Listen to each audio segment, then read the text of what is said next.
Welcome to the Dream Home Renovation Podcast, where we dive into the world of home renovation, offering you expert advice and practical tips for transforming your dream home. I'm Claire, and today we're kicking off our first episode, which is an introduction to renovations.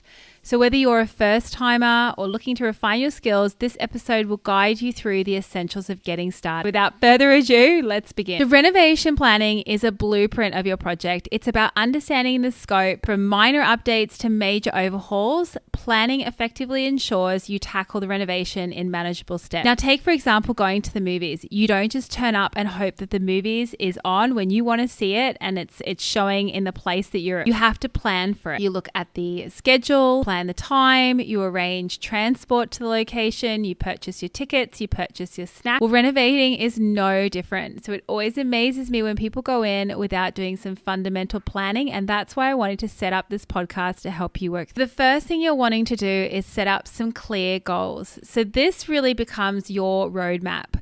So whether it's increasing your home's value, enhancing the functionality, or just simply cosmetic update, you need to know why you're planning to renovate, and you need to get really clear on your objectives. So if you're planning to renovate for profit, you're going to make some very different decisions from a budget perspective and a design perspective than if you were planning your dream home. You also need to understand some of the variables of your home compared to others. So are you creating a multi-generational floor plan? Are you planning for future additions to the family? Or are you just wanting to make it more functional for your current family? So once you have your clear goals in mind, then you need to start assessing the current state of your home. So before you hammer a single nail, put it down, assess your home's current state. So this is understanding some of the structural limitations, the existing electrical and plumbing, and potential hidden issues. So did you have all of your inspections? Is there anything that you need to look into? Do you need to replace the roof? And the reason I say this is because these are all very expensive items, and they're items that are behind the wall. So you might not have actually thought about that. You might be coming in thinking, okay, I want to replace the kitchen, I want to open up a wall. But before you do any of that, you need to assess some of those really big fundamental items that might need your attention in the first instance. And once you have an understanding of that, and then you need to think about how much you actually want to spend. And this will dictate what you can and can't do. So it's really important to be realistic and include a contingency for unexpected cost. Now, let me tell you, the one consistency when it comes to renovating is that something will come up, you will have budget blowout, but it's managing it and it's being able to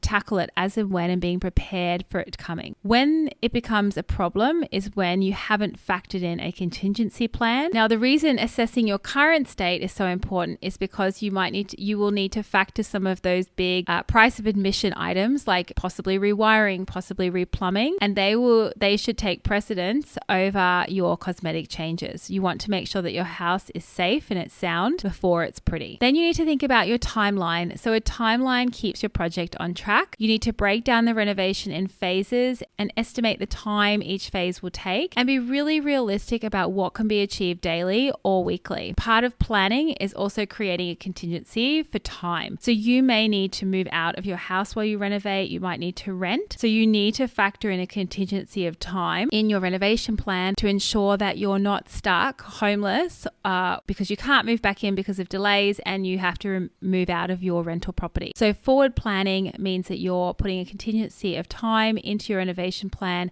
and you're preparing yourself in case of delays, and you're preparing yourself for realistic timeframes. And then next, you want to start to think about your style. How do you want your home to look at the end of the renovation? Your renovation style should reflect your personal taste. This is your family home. This is something that should be a compliment to you and also a compliment to the existing architecture. I don't believe that every room needs to look the exact same in your home or you have to follow a theme, but it is important to have a cohesive design. So having a look at the structure and the architecture of your home to begin with will help guide your plans. And then once you have an idea of the styles that you like, you can start to incorporate them more and more. And we'll talk about that later on in a later series of this podcast. Then you need to equip yourselves with the right resources. So when you're looking to plan your budget and your timeline, you need to think about how you're going to to manage those. And you need some kind of system in place. So maybe that's an app, maybe that's a spreadsheet. I personally use Google Docs. It's something we've used for years. It's editable, it's easy to amend, and it sits on the laptop and I can share it with whoever I like. We actually share it with our students in the renovation school, and it's a great way to track the project.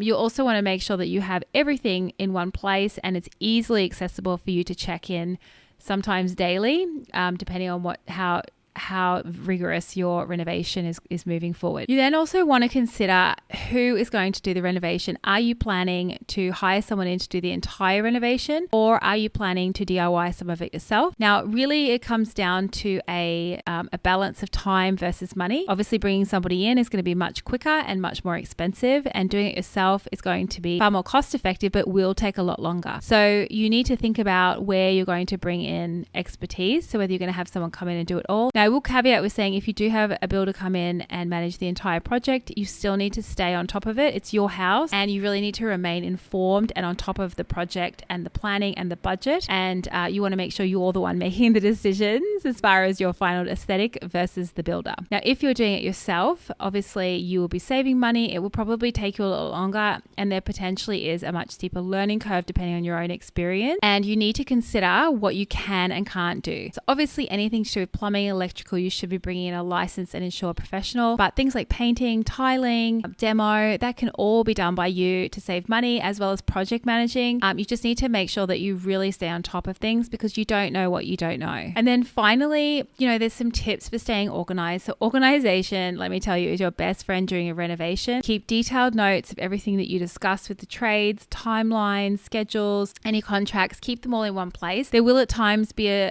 periods where your home is in complete upheaval, where we're having to move things around from room to room and things can get lost. So make sure that you keep all of your renovation documentation and bits and pieces all in the one place, so it's easily accessible and easily checked by you, so you can stay on top of it. Well, that's a wrap to our introduction to renovation. Remember, proper planning is the key to a success. So that's a wrap for episode 1. Now, we do have more in this series where we're going to be breaking out each of these tips in more detail for you as we carry on through the series. We have 6 episodes in this series, so if you like what you hear and you want to hear more, make sure to subscribe and share friends and family or with anyone else that might enjoy a renovation podcast. Spread the word, and if you have some ideas and some tips that you want to hear more on, make sure to head over to Renoway of Life over on Instagram and drop me a DM to let me know if you'd like to hear more. Otherwise, all of the links and the notes are in the show notes. Thanks for tuning in, and we'll see you in the next episode.